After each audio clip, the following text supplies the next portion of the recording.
তখনই প্লেনটি হঠাৎ রাডার থেকে অদৃশ্য হয়ে যায়। এটা দেখে কন্ট্রোল রুমের সবাই হতভম্ব হয়ে যায়। সবাই মনে করে প্লেনটি হয়তো ক্র্যাশ করেছে। সবাই প্রচন্ড ভেঙে পড়ে। কন্ট্রোল রুম থেকে তাদের সাথে যোগাযোগ করার জন্য সর্বোচ্চ চেষ্টা করে, কিন্তু এতে কোনো লাভ হয় না। তারা সকলেই বুঝে যায় প্লেনের ভিতরে হয়তো আর কেউই বেঁচে নেই। কিন্তু না, অলৌকিকভাবে যাত্রীরা তখনও জীবিত ছিল এবং প্লেনটিও চলছিল। ঝড়ের ভিতরে কিছু না দেখতে পেয়ে লিউ মনে করে প্লেন হয়তো পাহাড়ের সাথে ধাক্কা খাবে, তাই সে লিভার টেনে প্লেনটিকে আরো উঁচুতে নিয়ে যায়। এতে প্লেনের ভিতরের ঝাঁকুনি বেড়ে পরিস্থিতি আরো খারাপের দিকে যেতে থাকে। লিউর মাথায় তখন একটা জিনিসই ঘুরছিল যে প্লেনের মধ্যে থাকা 19 জন যাত্রী এবং সে সহ 9 জন ক্রু মেম্বারের জীবন এখন তার হাতে, অর্থাৎ 128 জন মানুষের প্রাণ হাতে নিয়ে লিউ তার সম্পূর্ণ অভিজ্ঞতা দিয়ে প্লেনটিকে কন্ট্রোল করতে থাকে। মৃত্যুকে কাছ থেকে দেখা যাত্রীগুলো এখন তাদের মনের কথা বলতে শুরু করে। অনেকেই জীবনের শেষ ভিডিও বানায় তাদের প্রিয়জনদের জন্য। আর কিছুক্ষণের মধ্যেই প্লেনটি ঝড় থেকে বের হয়ে আসে। লিউর অনেক চেষ্টার পর পরিস্থিতি স্বাভাবিক হতে শুরু করে। এরপর ক্যাপ্টেন লিউ প্লেনটিকে অনেক নিচুতে নামিয়ে আনে, যেখানে পর্যাপ্ত পরিমাণ অক্সিজেন রয়েছে।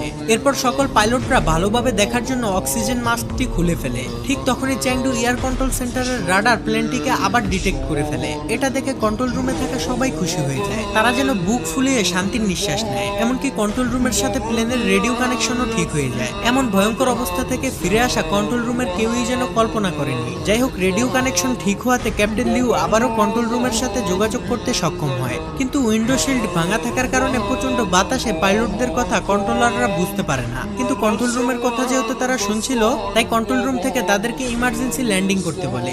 সাথে সাথে ক্যাপ্টেন লিউ ল্যান্ডিং গিয়ার চালু করে দেয়। আর এই সিগন্যাল পেয়ে কেবিন ক্রুদের ম্যানেজার নান যাত্রীদেরকে ইমার্জেন্সি ক্র্যাশ ল্যান্ডিং এর জন্য প্রস্তুতি নিতে বলে। অন্যদিকে প্লেন প্রচন্ড গতিতে রানওয়ের দিকে যেতে থাকে। আর এই টান টান উত্তেজনাপূর্ণ ফুটেজ ধারণ করে চ্যাংডুর গণমাধ্যম কর্মীরা। এদিকে প্লেনের ভিতরে যাত্রীরা ইমার্জেন্সি ল্যান্ডিং এর জন্য প্রস্তুতি নিয়ে নেয়। তারা মনে মনে দোয়া প্রার্থনা করতে থাকে। অন্যদিকে fire service, medical team, air traffic control সহ সবাই প্রস্তুত হয়ে যায়। ক্যাপ্টেন লিউ তার কোপাইলট জু আর লিয়াংকে নিয়ে কোনো ধরনের ঝামেলা ছাড়াই মাটি স্পর্শ করে। কিন্তু বিপদ তখনও কাটেনি, কারণ চ্যাংডু এয়ারপোর্টের রানওয়ে ছিল খুবই ছোট আর প্লেনের গতি ছিল অনেক বেশি। ক্যাপ্টেন লিউ ইঞ্জিনের থ্রাস্ট কমানোর জন্য লিভার টান দিলে দেখে ইঞ্জিন স্লো করার লিভারটি লক হয়ে গিয়েছে। তাই প্লেন প্রচন্ড গতি নিয়ে সামনের দিকে এগিয়ে যেতে থাকে। এটা দেখে সেকেন্ড পাইলট জু লেগ ব্রেক দিয়ে প্লেনটিকে থামানোর চেষ্টা করে, কিন্তু অতিরিক্ত ব্রেকের প্রেসারে প্লেনের একটি চাকা ফেটে যায়। এটা দেখে কন্ট্রোল রুমের সবাই ভয় পেয়ে যায়। জু তার সর্বোচ্চ শক্তি দিয়ে লেগ ব্রেক চেপে ধরে, কিন্তু এতে খুব বেশি একটা কাজ হচ্ছিল না। এদিকে রানওয়ে প্রায় শেষ হতে চলেছে,